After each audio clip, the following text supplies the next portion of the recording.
Hi, this is Scott Garibay, and today we're going to be talking about Andrew Yang's perfect cabinet, who he should select as his individual cabinet appointees once he is president, beginning on January 20th, 2021. So let's talk about it. So today I want to talk about Secretary of Defense. So Secretary of Defense specifically would be, currently it's Patrick M. Shanahan, who is a military veteran. Right? And I think that Andrew Yang should take a drastically different approach to how the Secretary of Defense has previously been appointed. He would be breaking from two long traditions with this selection. So my selection is Malcolm Gladwell. Now, Malcolm Gladwell is a non-fiction author, and he has written very, very deeply on multiple subjects. He's an intellectual champion of mine. He is a pure, unabashed genius. He's incredibly smart, and he's thought about some really, really incredibly important modern trends in America and globally. And I think he'd be the perfect fit. He has exactly the type of, he's a thought leader, right? Let's think about things at the principle level. Let's think about, new directions, especially considering the changes that we have in American politics overall. And so I think that's, it's really critical difference that would really matter, right? So let's talk about Malcolm Gladwell. So there's two obstacles to appointing Malcolm Gladwell. One, Malcolm Gladwell is Canadian, right? So he's not American. He actually is Canadian. However, he lived here for years and years in New York. He travels extensively in the U.S. doing TED Talks and talking about his books and promoting his books. He's American through and through, except he, of course, is from Canada. But I think, you could make him a citizen of the United States, and then once he was made a citizen of the United States, you could appoint him as Secretary of Defense. Additionally, now I know that's unusual, right? We'll talk about that a little bit. Additionally, Malcolm Gladwell did not serve in the military, in the American military. I don't think he served in the Canadian military either. He's not considered a veteran, right? To my knowledge. So basically, and traditionally, veterans have been appointed for, basically the Secretary of Defense, from a logical perspective, has most often been selected to be a veteran, which it makes sense from a lot of perspectives. But specifically, the reason why I would go in a different direction there is often here. So I try to teach my kids this, right? So you're going to go about, when you go about your tasks and your daily tasks and the things you're doing, right? There are tasks that are rote, and you want to accomplish different goals, right? But the reality is, especially when you're in leadership, and especially when people are coming to you for decisions and you want to have a specific organization, and in this case it would be the entire defense for the United States of America. It would be the Marines, the Navy, the Air Force, the Army, all of those military branches, right? The Space Force that's getting rolled out. By the way, I totally support the Space Force. I think we needed it 30 years ago. All right, separate topic, but and that actually it's not separate.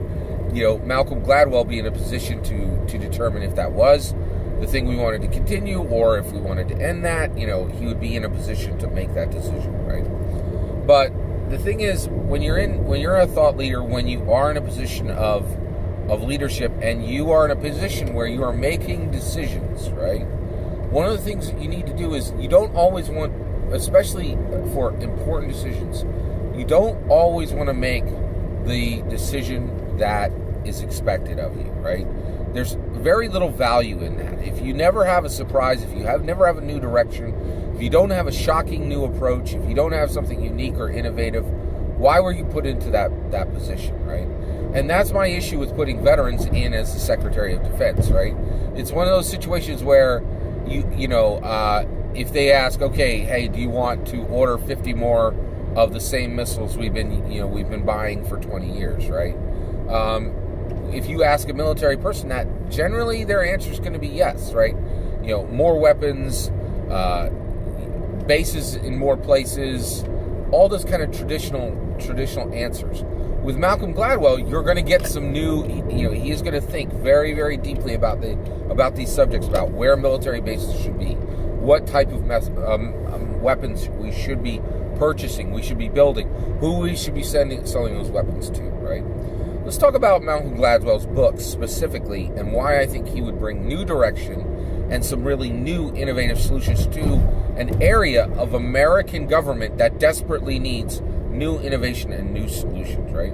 So Malcolm Gladwell wrote The Tipping Point, and The Tipping Point was specifically about how products, messages, and behavior, how they spread, right? The idea of, we nowadays, we say things, going viral. When things started to go viral 25 years ago, that's when Malcolm Gladwell was writing about the spread of products, messages, and behaviors. He was thinking about viral explosions of those, and spreading of products, messages, and behaviors at the very beginning, well before people were determining how to do it. He was understanding that it would happen, right? And how it would affect our modern world. He's way ahead of his time. He's predictive, right? He's not responsive, he's predictive.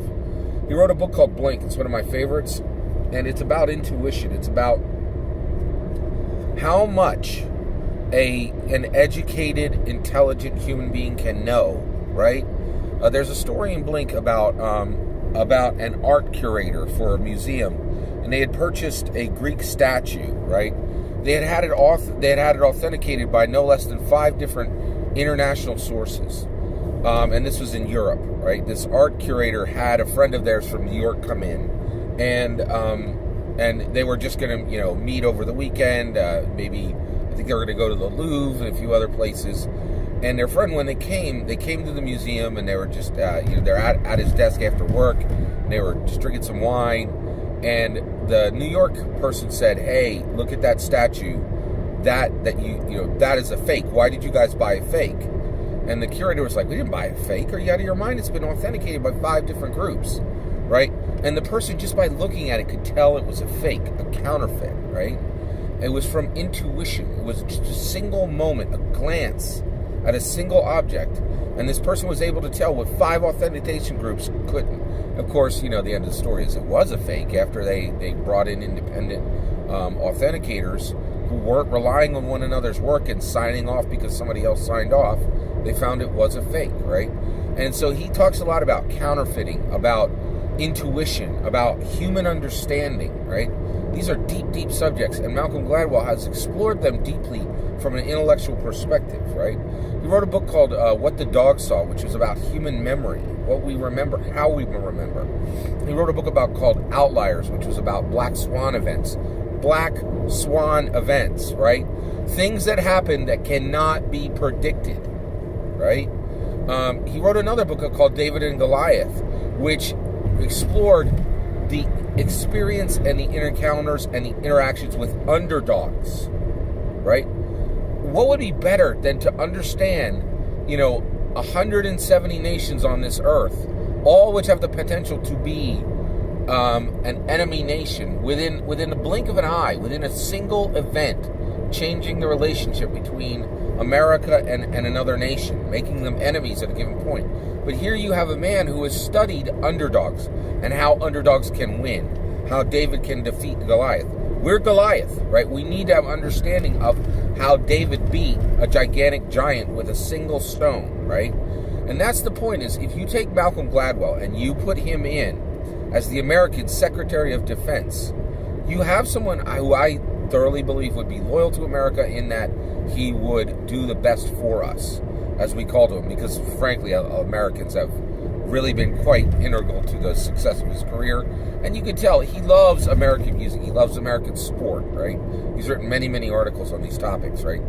And I really think he would be the absolute perfect Secretary of Defense. He would take us in a new direction, really bring innovation.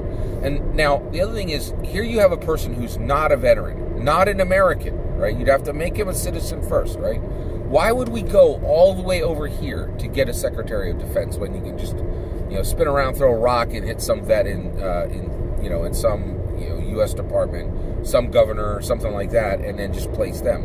Well, the reason why is, with Andrew Yang, we have this possibility to say, we're not going to do the predicted. We're going to think carefully. We're going to head in new directions. We're going to take risks to have gigantic leaps in performance, gigantic leaps in success, right? And frankly, we have an incredibly powerful defense. We really do, right? And with Malcolm Gladwell, we have the opportunity to build a platform that will last for another 25 or 50 years. Not just adding more tanks, not just adding more fighter jets, right? Not just adding more drones, right?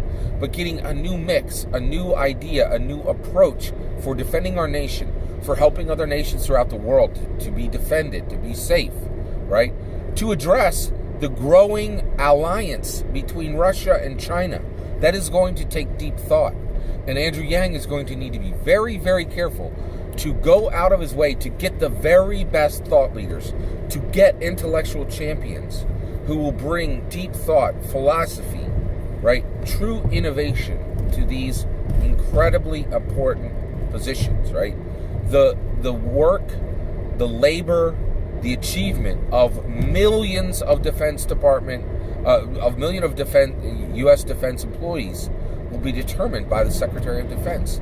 And Andrew Yang should take a risk. He should get the right people in those positions. And Malcolm Gladwell is absolutely the right person to hold that position. That's my opinion. I'd love to hear your opinion. Let me know in the comments below. Please consider liking and subscribing, and have a wonderful millennium.